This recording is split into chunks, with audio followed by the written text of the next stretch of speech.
somewhere along the way, guys, I figured out I can take my ability to coach and convert it to millions of dollars. And that's really something a lot of people can't figure out. And I don't know how I figured it out, but it's like, man, that's just a skill that I picked up, I think, from just studying so many great business people.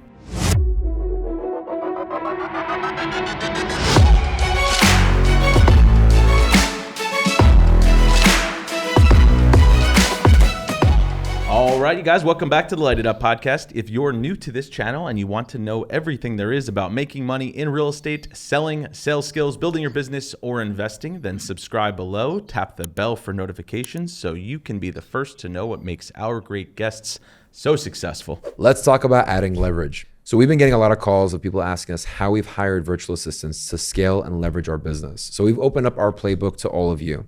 If you're looking to add leverage in your business, whether it's administrative support, ISA, outbound callers, go to addleverage.com and they'll be there to help you staffing your team. All right, excited about today's guest. We have with us Coach Michael Burt out of Nashville, Tennessee. Michael, thank you so much for being here. Absolutely. Thank you guys for having me, man. Yeah, I'm delighted to be with you. Yeah. And if you're listening to this, Michael is in downtown Nashville, and right off Broadway. I can see it in his background, Yep. and I'm jealous of you already. Yeah. Yeah, I got Puckett's Grocery right across the street. I'm in the 505 building where I built a $7 million commercial real estate building called the Greatness Factory, and I'm 2 blocks off of downtown Broadway, so it's a perfect location. That's beautiful. Awesome, man. Since you're on the topic of the Greatness Factory, can you share with the audience what the Greatness Factory is, what it's about? Yeah, I was a women's basketball coach for 13 years and built kind of a national powerhouse. That's really what started me writing all the books that I wrote. And parents would bring their kids to me and say they had potential, and I would say, thank you for bringing your daughter to the Greatness Factory, where we're going to manufacture her greatness. So fast forward, 20 years, I've written 20 books. And I'm like, man, I need to build something where adults can go to become great. So I built a $7 million commercial real estate structure. It's got 3 levels. It's got co-working, private offices, podcast studio, 109-person state-of-the-art theater. Just a really cool place. We got a bunch of famous people here today doing podcasts and using my theater. So it's just a place where entrepreneurs go because they make a decision to leave their amateur desires behind and go pro. Love it. Love it. All right. Michael, I don't know if you're ready for this, but we're about to hit you with the lightning round. All right. All right. Let's go.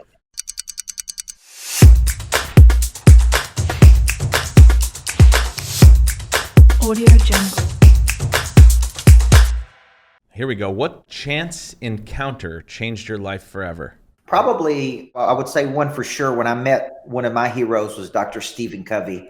When I was 25 years old, I met Covey. That's who I studied under for 8 years and read everything he had written. I watched every video he did. And, I got to meet him in Boston, Massachusetts when I was 25 years old. And it really changed my life. Just being in a person's presence that you really admire and respect. He gave off such an impression of increase. And it really inspired me to do what I do today. I was a basketball coach. I didn't have any desire to travel the world and write books. And I kind of met Covey, and it's like, man, the dude just inspired me to want to do bigger things. So that would be one that changed my life forever. Awesome. I love that one. What's your favorite family tradition? I think I've got a real interesting family tradition. I get up early in the morning, go work out, and I spend from 6 to 7 a.m. every morning with my kids. I've got an 18-month-old daughter. I've got a 3-year-old son and an 11-year-old daughter, and I travel a lot. So my favorite family tradition is from 6 to 7 every morning, spending time with my kids, man. It's like I got some good space. I think everybody needs a little space in life to not be rushed and not be hurried. So I get up at 4:15, 4:30, go to the gym. I'm back at 6. My mind's fresh. I'm ready to go into battle. And man, that time with my kids in the morning, just really, really cool time. That's amazing. The funny thing is when they're older and they're around other kids, they're gonna be like, "Oh, how was your spin? Spin class?" They're gonna be like, "We don't do that." Yeah. Your dad doesn't torture you to do that. Yeah, that's right. That's a good family tradition. Yeah. Love it. Well, I remember Grant Cardone years ago. I remember him saying that he gets up really early in the morning, spends some time with his kids, and he's like, by the end of the day at 5 o'clock, they're exhausted because he's like, I made them get up at 5 o'clock in the morning, 6 o'clock in the morning. He's like, so then they're exhausted by 5 o'clock. They go to bed early, and I can hang out with my wife and spend the night however I like. So strategic. Yeah. I don't have kids, but I thought that strategy was was Good strategy. Was a It's good one. strategy. All right. So this card says intimacy at the top, but this is not an intimacy question. So you're lucky. What was the hardest decision you've ever had to make? One of the hardest decisions I had to make was leaving behind the only thing I ever knew, which was coaching. You know, I was an athletic basketball coach for pretty much from 15 years old to 31. And so I was terrified of retiring from that to start a business, to build a coaching company. I mean, I would just remember just being terrified. Like, what am I going to do? This is all I've ever known. Yeah. My dream was really to go to college and be a major Division I college coach. And then I started writing books and speaking around the country, and some of the top people in the world began to hire me to be their kind of performance coach. But I remember just agonizing over this tough decision about, do I leave this, or do I pursue this dream I've had since I was a kid, or do I go in this different direction, right? Because I think there's a lot of opportunity over here, and I'm kind of having fun doing it. So that was a tough call for me. I've had a lot of tough calls, but that was a tough one. Yeah, it's got to be tough. Trying to recreate yourself. Yeah. But clearly you did a great job, and clearly it worked out for you. Yeah. Yep, it's worked out for me. Yeah. What's the best advice you've ever received? This is advice. I'm not going to say this advice that people have given me, but this is advice I would give other people. A lot of people live their entire lives and they never find their primary skill. And because they never find a primary skill, they never quite figure out what problem they want to solve in the world. And money changes hands when problems are solved. There's no classes in school on finding your skill. I mean, I went to college for 9 years to get 3 degrees, and nobody ever said, hey, find your primary skill, right? Yeah. Like I think if you're in real estate, I coach a lot of top real estate people around the world, a lot of top mortgage people around the world, a lot of top insurance people. You're not really selling a house. You're really selling a skill. You know, you are selling a house, but what really gets you to sell the house is people are coming to you because you have such a strong skill. So I teach people how to find their primary skill, how to package that skill, how to market that skill, and ultimately how to monetize that skill. And most people have a primary skill, and then they layer on secondary skills. So the advice I tell people is don't necessarily try to find your passion first, although pursue a curiosity. I would say locate your skill, then locate the problem you want to solve. Your purpose will find you, and most likely your passion will find you as well. I like that. We're going to dig That's into a great that one. answer. Yeah. All right. What are some of your personal rules that you refuse to break? I'm big on standards. You know, I believe that great top 1% people, that's part of my book, Flip the Switch. There's a chapter where I broke down the habits, the top 5 habits of the top 1% of performers. And if you study the top performers in the world, they have a very strong identity. They have an identity that can't be broken by other people. That identity was developed somewhere, typically when they're young, but they start to develop a concept of themselves that cannot be broken by other people. They have incredibly high standards. So they don't just practice more than other people, they practice significantly more. They don't just work harder than other people, they work significantly harder. So they have very high standards. They have a language of winning, and they have accountability where there's no consequence, there's no change of behavior. So with me, I have incredibly high standards to work with me. I have incredibly high standards of people that I don't budge on, right? It's like, hey, this is what we do, this is what we don't do. Right. So, and I'm trying to push people to be the top 1%. So I would say with me, those are the standards on how we work, on how many calls we make and how we follow up and what kind of cadence and rhythm. You know, I'm really teaching people those habits of the top 1%, and I don't really budge on that. Some people like it. Some people don't like that. Yeah. Yeah. That's great. Good. All right. Last question. If you could spend a whole day with someone, dead or alive, who would it be and why? I mean, I still go back to Covey was such an instrument of good in my life. If I could spend a day with him, he's no longer alive, just like a full day with him, I think that would really be incredible. I think Sullivan is incredibly talented. You know, you mentioned Cardone earlier. I was privileged to spend a lot of time around Cardone from 2014 to 2018 when I spoke at 10X. And I was down in Miami and I was around him. I spent 3 hours with him, just he and I in Clearwater, Florida once, just had a fascinating discussion. And that was back before he became a lot more famous than he is today. But, you know, I've been able to spend time with a lot of great people. I've got Dan Martell, who's a genius here today, who buy back your time. And I spend time with him here. So, you know, that's the cool thing about my job. If you're really good at what you do, you get in rooms with people who are really talented, and people you used to buy their books, you're now hanging out with, you know, and you're now around them and you now get to spend time with them. And I remember buying, when I was 31 years old, I bought How to Grow Your Financial IQ by Kiyosaki. because I was a basketball coach and I didn't have a real strong financial IQ. And Sharon Lecter is really who wrote that book. She was Kiyosaki's partner for the first 10 books. She wrote Rich Dad, Poor Dad. And, I go to buy her book at 31. By 41, I'm having dinner at her house and we're on tour together. Awesome. It's like, that's a cool way to do it, right? Like instead of just reading their books, like actually get to know them and be friends with them. Yeah. So I get to spend time with a lot of good people that I learn, man. I really just listen, and I'm very humble when it comes to learning. And I just approach, be humble, be hungry, be teachable, be alert, be curious, and be responsive. And so, man, there's so many talented people in the world. Just be open versus closed. That's the thing I would tell everybody. That's so good. That's great. Our motto is always proximity over everything. That's the biggest thing. Yeah. It's all about who you surround yourself with, which is really one of the main reasons we started this podcast, so that we could, have high level conversations with people like yourself on a weekly basis.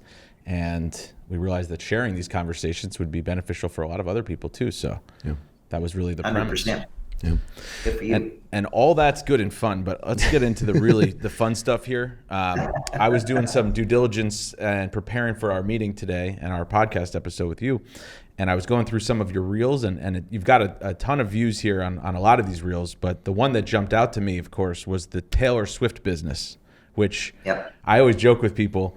I mean, I think she's a marketing genius, and the way that she's built the business that she has is incredible.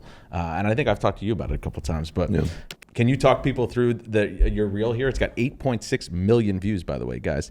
They call that the Swift lift. What's funny about that is I didn't intend for that reel to get that many views. I was just speaking to a real estate company in Nashville, and I was talking about taking my daughter, who's 11, who loves Taylor Swift, to a Taylor Swift concert. And I spent $3,500. I was in a box, like a private suite, with one of my clients, and we went to Kansas City.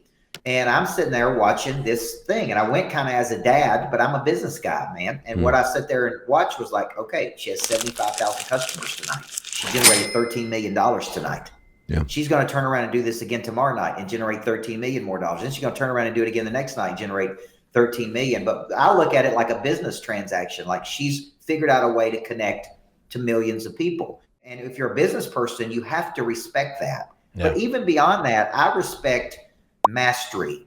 If you go back and study her, she really had a guitar in her hand at 5 or 6 years old. She was playing at county fairs at 11. I actually saw her perform in Nashville at the stadium, Titan Stadium, to 55,000 people when she was 13 years old. Wow. So what I look at is she's had a long cycle of practice, a long cycle of obedience. And for a guy who coaches people, you can tell when people are very skilled. Yeah. And you can tell when it's like, that's really what I was saying in that video. Yeah. Right. That's so when you think about it, it's like that video struck a chord. 8 million people watched that video, 400,000 likes, thousands of comments. And people said everything from I was a terrible dad to taking my daughter to see Taylor Swift to, no, this is great. It's like, man, she wanted to go. I wanted to spend some time with my daughter. We went away on a trip. It was a great trip. And when I was done, I asked my daughter, what did you learn tonight? And she said, Dad, I'm thinking bigger. And is that worth the $3,500? Of course it is. Is it worth me creating a memory? It's like Dana White. It's interesting to me because they asked Dana White what his thoughts were about money. And he said, I use money to create memories. That's what money is for. And I thought, I've never heard a person say that. Yeah. But me and my daughter will always have that experience together. Yeah. And it didn't matter if it cost $10,000 or $20,000. And so people are like, oh my God, I can't believe you spent $3,500. Man, it was one of the greatest lessons in mind expansion for my kid that she'll ever get. Yeah. And it was just a great experience for me and my daughter. So, and I appreciate all the people that hated on the video because they really jumped my algorithm significantly. That's great. This is a good segue then. So you're talking about her exposure, like going to the concert with you made her think bigger. How does a basketball coach think bigger to get into the world of entrepreneurship? It was kind of unintentional. I'd like to tell you that I kind of created this grand scheme of things and tell you that, man, I'd be speaking on stages like 10X at, X number of years later, but that's not really how it happened. I really just developed a very strong skill in inner engineering people, in packaging and codifying concepts, in activating what I call the prey drive in people. So what big time people recognize skill in other people. They can go, now this dude's got a really strong skill. And that's really what happened to me is I was winning games using my skill of inner engineering, building competitive intelligence. The world kind of began to notice that I really knew how to coach people and I was doing it in a different way. So that prompted me to write books. The more I wrote books, the more people wanted me to speak. The more people wanted me to speak, I'd go speak and the more people say, I want you to be my coach.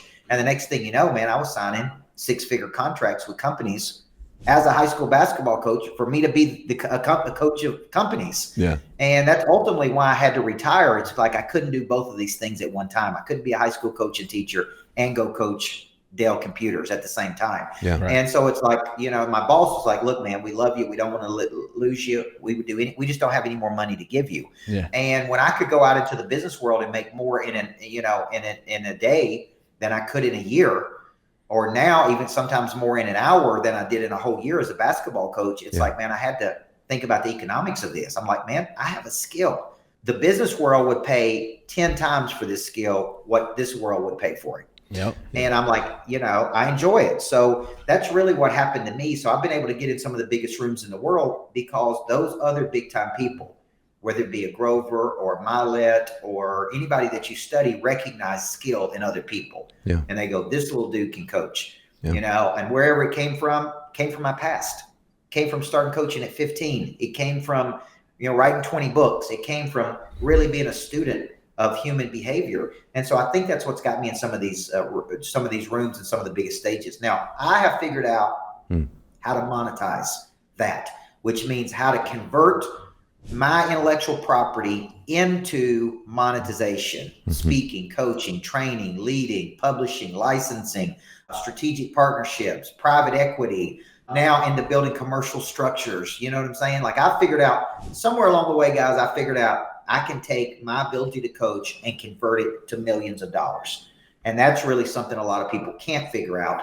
And I don't know how I figured it out, but it's like, man, that's just a skill that I picked up, I think, from just studying so many great business people. Yeah. The money is great, but that just shows how much of an impact you can make. It's a greater impact. It's just a reflection of it.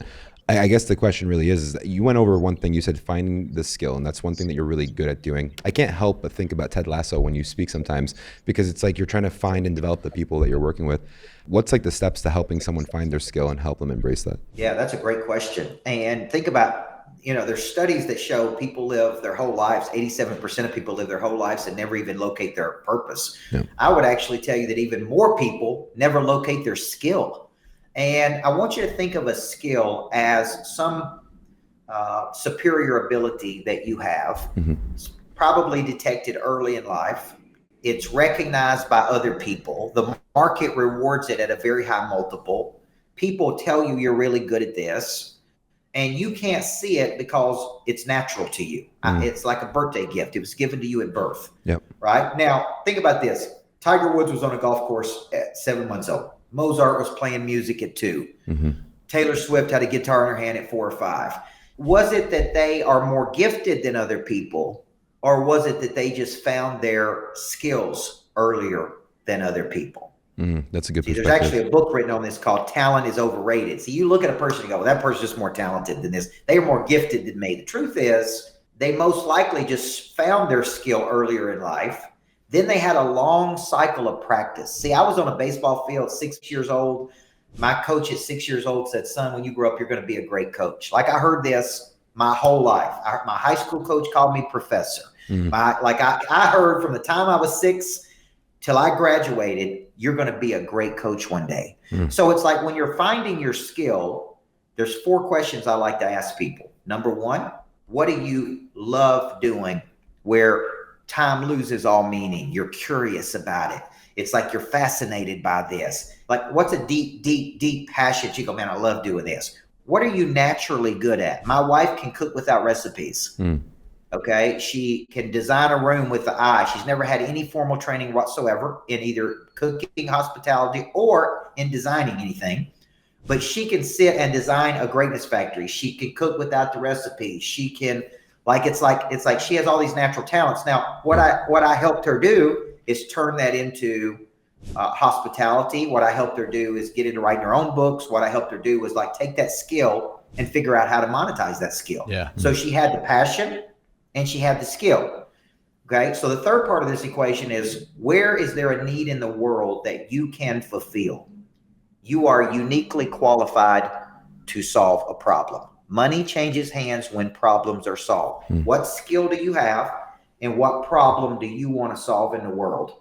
Okay. And when I start asking people these questions and showing them these diagrams, they start going, you know what? I've always had a talent and skill in this. I've always been really good at this, but they say very basic things like I'm good with people, or I got a great attitude, or I'm a hard worker. These are not really skills. Like, think of a skill as I can take something really complicated, deconstruct it, codify it, package it, market and sell it. That's a skill. You know, when I was interviewing Dan Martell today, he's got a real skill because he was a coder.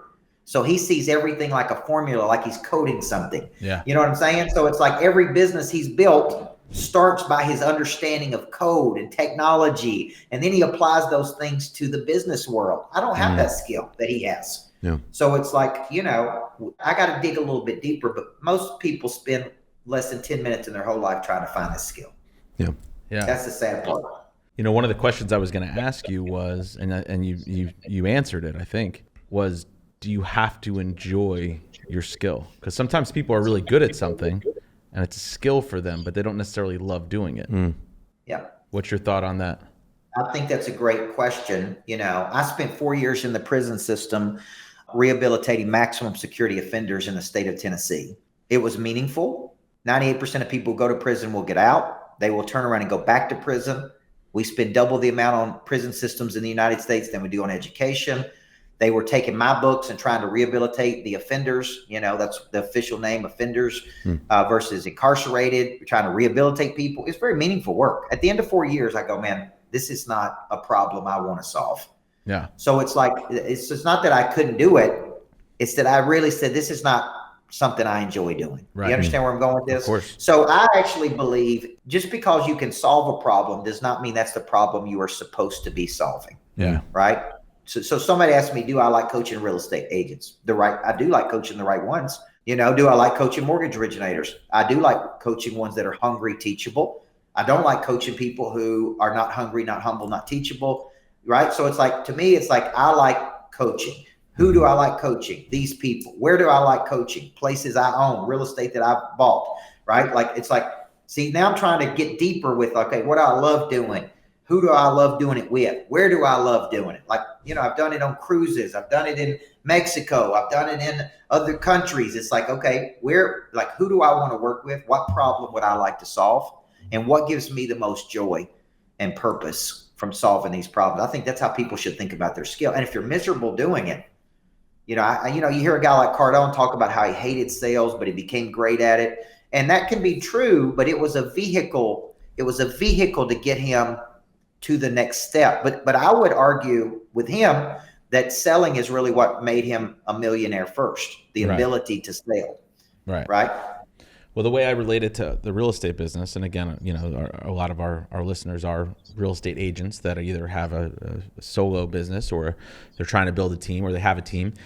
And I think what's tough is a lot of times, like I think about myself and probably you as well, like I'm really good on the phone.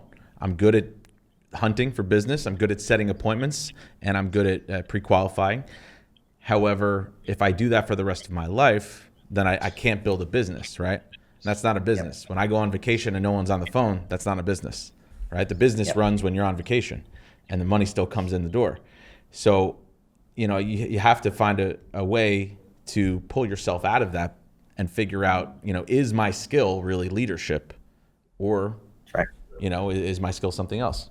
So like that example I was giving you, that's something that I'm good at, but I don't know if that's I think leadership is broad. I think connection to people is a skill. Helping people locate their skills is a skill. So, you know, it's like my best friend's a real estate agent. He's been in my coaching program for, I don't know, 7 or 8 years. He was doing 35 transactions a year when I started coaching him. He's now doing about 219. You know, I've coached agents doing 500 deals a year. But here's the deal. He came to me and he said, I want to make this amount of money. And I said, well, you can't do it the way you're doing it. The way you're doing it, ain't going to work. It's like the way we're working ain't working. Yeah. You're going to keep doing 35 deals. You might get to 50, but you're never going to get to 200. You're never going to make a lot more money unless you build a team. And I'm like, do you enjoy coaching people? He's like, well, I really enjoy coaching young men because he didn't have a father. His father died when he was young. He's like, I really enjoy coaching young men and how to be men, how to show up every day because I didn't have that in my life. And I said, okay, let's go recruit 18 to 22-year-olds. And he did. Built out a team of 10 to 15 agents, coaches them every day. They go from 35 deals to, I think, 215. And I'm like, do you enjoy coaching these people? You know, do you enjoy this? So he's like, I don't really like real estate, but I do enjoy coaching these young men. And it's like, okay, we could use real estate for you to coach that way, right? Yeah. Because a lot of people say, I want to do what you do, you know, like what I do. It's like, man, I want to coach people. And I'd say, well, it looks glamorous, but it's a tough business model. You're coaching people. They love you one day. They love somebody else the next day. You change their life. They forget about you. It's like, I'm like, this is not an easy business. Yeah. Like I can make a lot more money just owning the real estate that I own or in other deals that I've been in part of versus coaching. I coach because there's a part of coaching that I love. So when you're finding your skill, it's like, I got to get real down to the essence. Like you're really good at this. You're really good at this X. This is your primary skill. And the more specific you can become, the more marketable that skill becomes. Yeah. So you can really say to other people, you're a specialist. See, I don't see real estate agents as real estate agents. I see them as entrepreneurs. They may have a very special skill set in negotiating, building teams, making people feel comfortable, helping people make emotional decisions or fight through emotions. Like they're specialists. The top ones are specialists, not generalists. Yeah.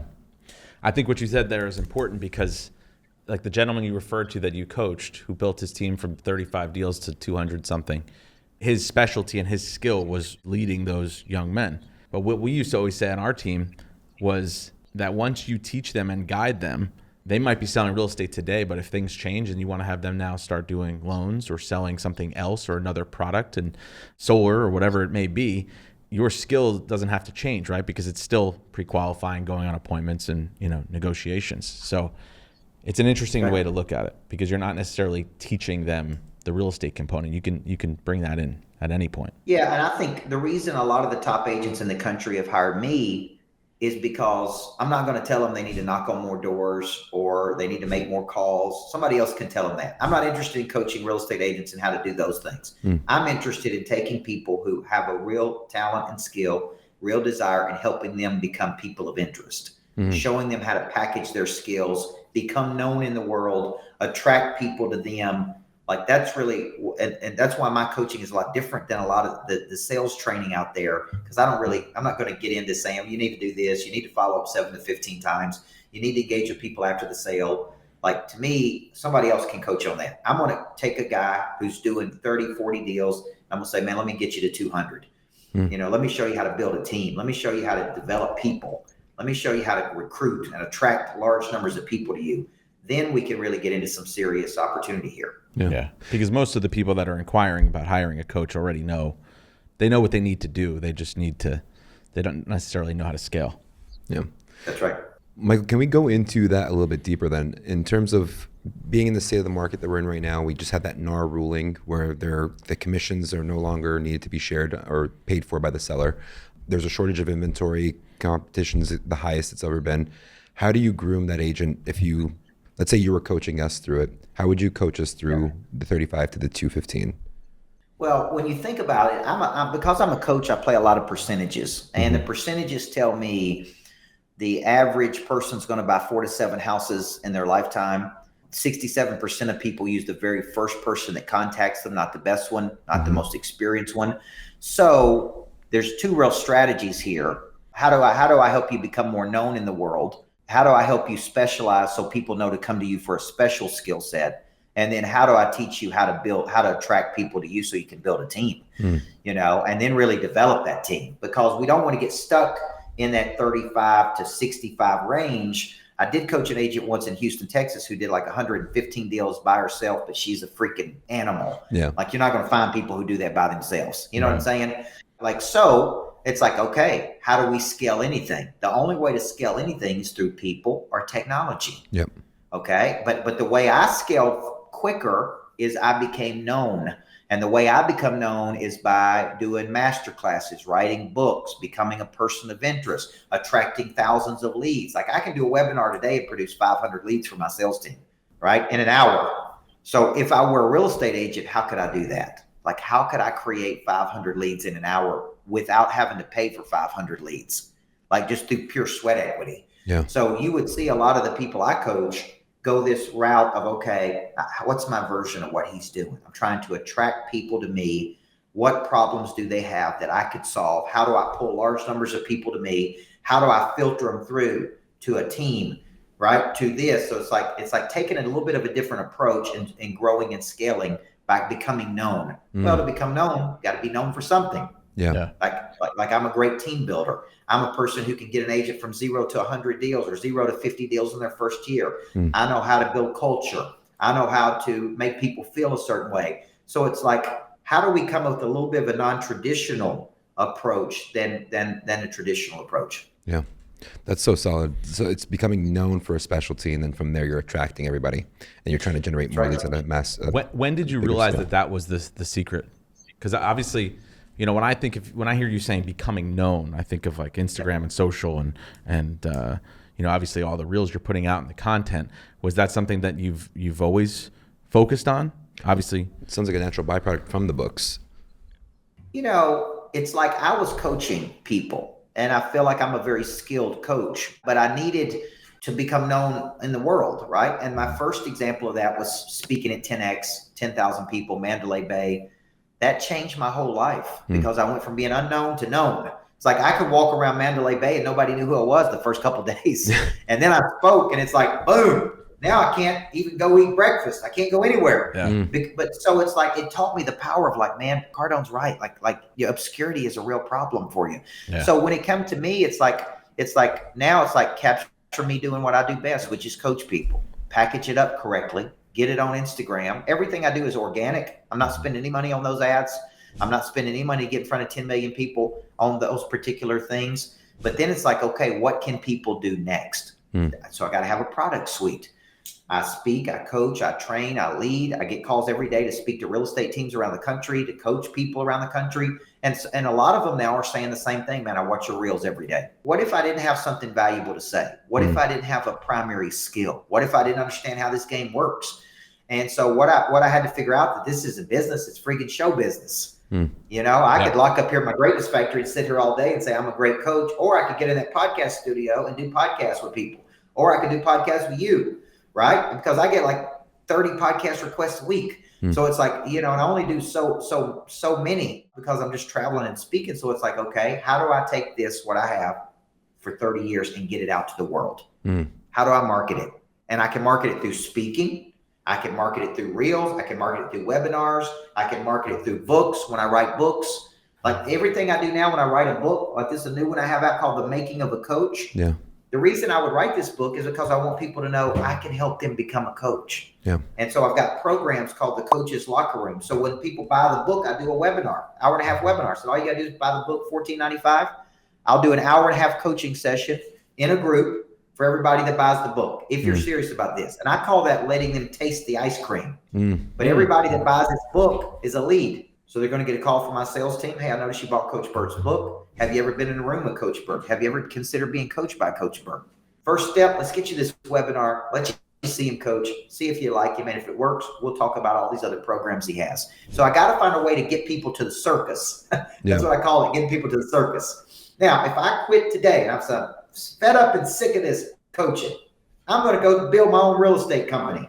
Everything I currently do, I will be doing. I'd have podcasts. I'd write books. I'd get out and speak. I'd host events. I'd have my greatness factory. I would just turn my greatness factory into a recruiting hub and just recruit people. Come here, be around it. I do free events, let people in.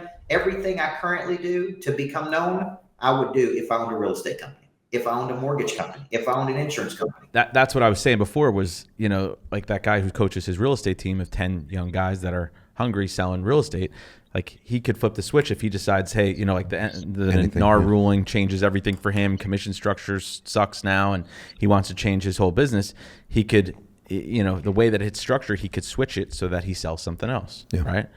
And you know, it's interesting. I think it all goes back to that skill. And I also think it's like a drive from within. Like to touch upon what you said before, you were talking about Taylor Swift, Mozart, and Tiger Woods, right? Was it that they found their skill earlier than other people, or was it?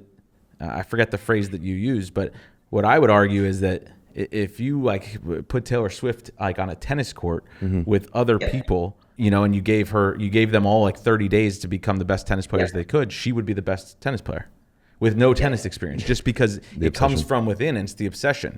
She's the kind of person, I'm sure, that would probably be the first one on the court, the last one off, until she, masters every single swing, and she won't leave that court until she's figured it all out, because she masters what she's doing. So So if Tiger Woods' dad would have decided when he was 7 months old that he was going to be a football star, and he started practicing at 7 months old, how good would he be at football by the time he was 18? Maybe if Venus and Serena Williams' father decided they were going to play golf versus tennis, how good would they be by the time they were 18? Yeah. If I took my I've got an 18-month-old daughter right now, and if I took my 18-month-old daughter and I put her in singing lessons from the time she was 1 year old, how good would she be at singing when she was 18? Yeah. So my point is, what a lot of these great people did, it's like Mozart, playing music at 2 years old. They said he didn't love that. That's just what his dad made him do, is go travel around the world and play music. But it's like, if I started something earlier, this is why I think the book Talent is Overrated is such a great title, because we think, oh, well, that person's the number one agent just because they're just more gifted than everybody else, man. And they had an advantage over everybody else. Well, the truth is, all the big team builders that I've coached that have built mega teams, they didn't have the gift of selling real estate. They had the gift of building people. Right. They had a gift of recruiting. They had an impression of increase. They had a magnetic energy. They had a great personality. They knew how to make people feel a certain way. It's like that was the skill they really had. Yeah. Could they use that skill over in another arena? Of course they could. Just like I could use it to sell real estate if I wanted to. Now, the skill of selling should be a skill that's taught to every kid in America. The ability to articulate, sell, close deals, follow up, confidence.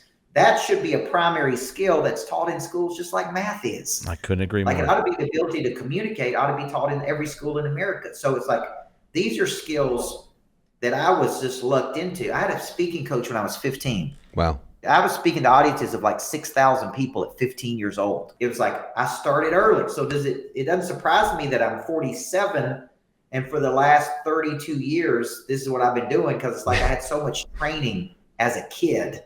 You know what I'm saying? So it's like it kind of gave me an advantage in a lot of areas that I really didn't even realize I was having an advantage until later in life. Yeah. Well, you started selling drugs at an early age, right? That's just a joke. That's a joke.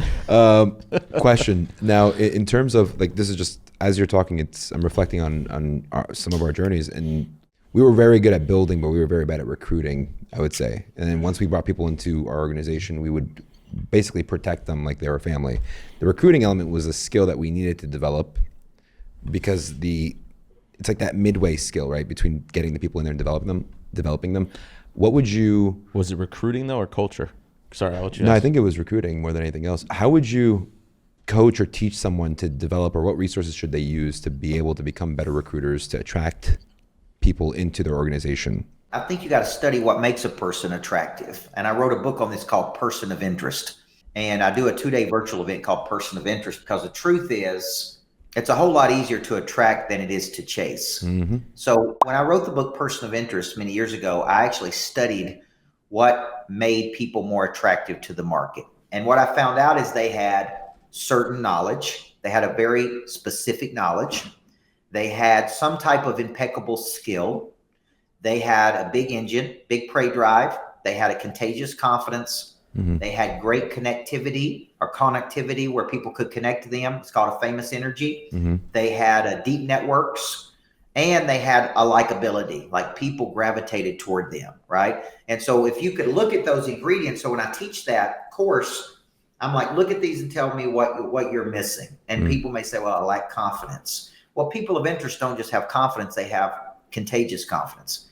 They have remarkable boldness. They're not just confident, they're remarkably bold. People that are people of interest don't just have some work ethic, they have an incredible work ethic. They don't have a knowledge, they got a very specific knowledge. So what we got to do is we got to look at what makes a person attractive. Now, outside of, features like tall. And I was on Ron Panetta's podcast, and we started there talking, and during the podcast, and he goes, you really shouldn't be as successful as you are. You got a Southern accent. You're a little bald-headed dude. He's like, you're not Tony Robbins. You're not 6'8". You don't have Cardone's looks. And I'm paraphrasing this, but I'm like, man, what are you trying to say? Are you trying to say I'm ugly? But what he was saying was, it doesn't look like I should be able to do these things, but I've somehow figured out how to capitalize on my skill set. And he said, that's what makes you attractive, your personality and your skill set. And I think that's true. What is attractive? Like, if you look at my wife, she's beautiful. People are like, how did you get her? How did you get that? I'm like, confidence, man. I just had a skill and some confidence. But the truth is, why are people attracted to people? They're attracted to them because they're going somewhere. The vision. They're attracted to them because when I'm with you, I feel better about me. They're attracted to them because of their contagious enthusiasm. They're attracted to them because, man, they got great connection skills. They're attracted to them because of their attitude, which is a posture of the body. So it's like, I'm interviewing Dan Martell in there a minute ago, and it's like, man, the dude is just smart. But he's got a great spirit. I'm more attracted to his spirit than just how smart the dude is, right? It's like, that's a dude I'd want in my corner. That's a dude I'd like to read his book. That's a dude I'd like to introduce to other people. And some people I meet that are famous don't have that.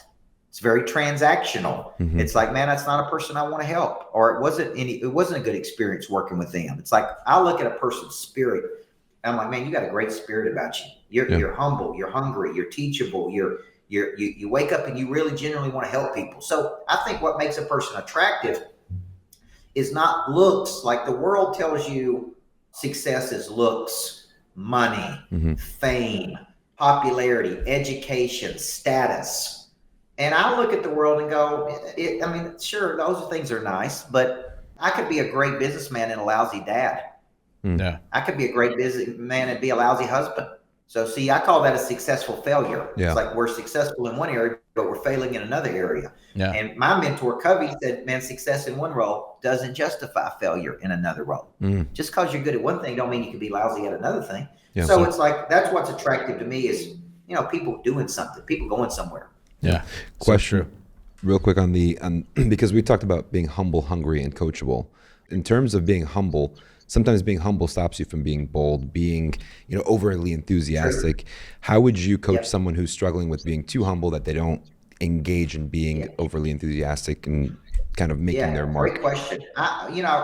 Many years ago, when you write 20 books, you've written a book on almost anything, and I wrote a book on confidence. And one of the things people always asked me was, what's the difference between confidence and arrogance? And confidence is an internal knowing that you can create or manifest. It is a memory of success. You know how to do it. You feel good that you can do it.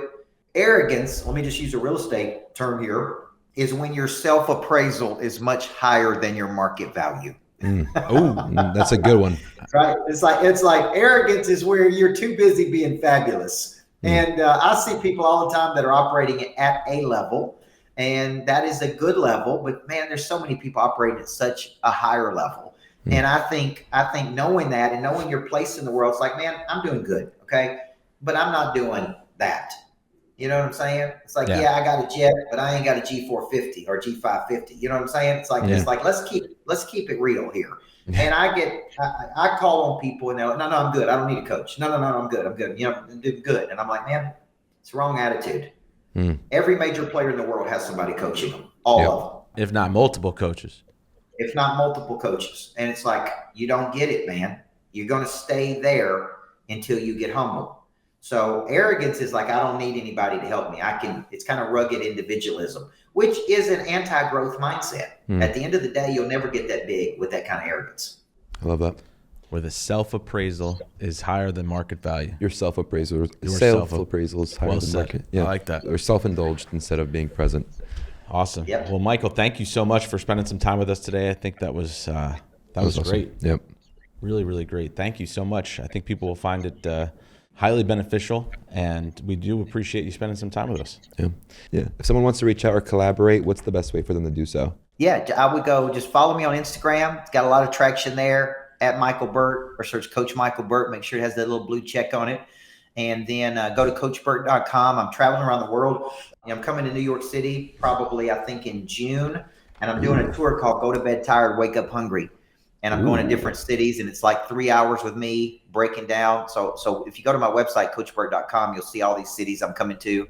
And basically, I do 3 hours, low ticket, get in the room, get acclimated with me. Let me just get out and meet you face to face. And so coachburt.com would be a great place to do that. YouTube be a great place to follow me. And then my podcast, all of my podcasts are under America's Coach, where I get in there and interview people. And today I had Dan Martell, great guest.